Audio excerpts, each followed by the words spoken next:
just wait and see. I wouldn't say it if it wasn't true. I know that God has got a plan for you too. Hey, hey, hey!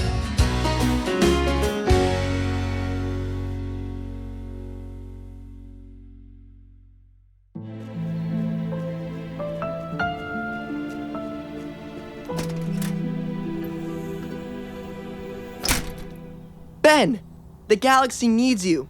There is an intergalactic crisis, and we are the universe's only chance at survival. Come on! Elijah got a new set of water guns. We're going to ambush his little brother and sister. It's going to be awesome. Like I said, the survival of mankind is at stake. Sorry, Max. The universe needs to be saved without me today. Have fun, though. You all right, Ben? Yeah, I'll catch you at school tomorrow. Suit yourself. See you later, Ben. Onward and upward, Tiny. Not in the mood to save the world today, son? Hey, Dad. No, I guess not. What about a catch with your old man?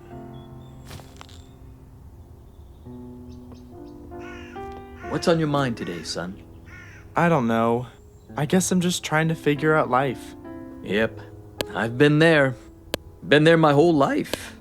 What you need to remember, Ben, is that you don't need to work it all out now. You just need to let God guide your next step. You're so right, Dad. Whenever I forget that, I get overwhelmed, and then I end up doing nothing. Just today in Mass, I was really struck by something in the Gospel. Which part? It was that one line, "Everyone will know you are my disciples if you love one another." What struck you about that? I think it was what the priest said in his homily. It's incredible, really, how the first Christians changed the world by showing everyone how to live in loving community. By setting aside selfishness and loving each other, they became great witnesses to God's love and fulfilled Jesus' vision. Yeah, that was powerful. Ben, you've been pretty quiet since Mass. What's going on in that mind of yours? Well, for like 10 million years, Christians have been doing amazing things in the world, right? 2,000 years, but yeah, sure, I know what you mean. Well, I don't know.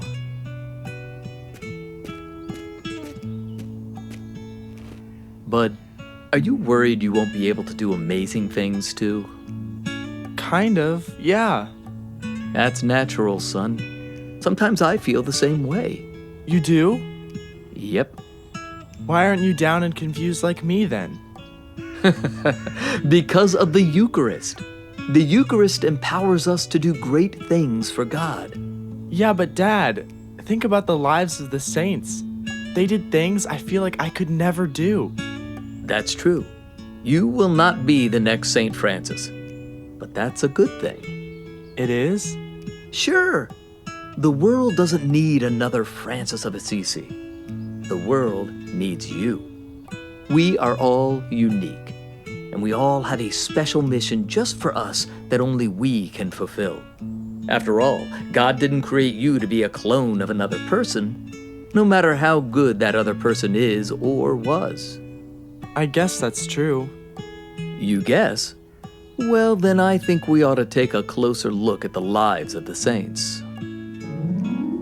The Eucharist empowered the saints to do great things for God. It inspired and empowered St. Ignatius of Loyola to create over 400 schools and universities in the world. St. Teresa of Calcutta used to sit before the Eucharist for an hour each day, just talking to Jesus. It gave her the strength and courage to care for the poorest of the poor. Jesus in the Eucharist gave St. Francis of Assisi the strength to rebuild the church and the wisdom to help men, women, and children grow spiritually.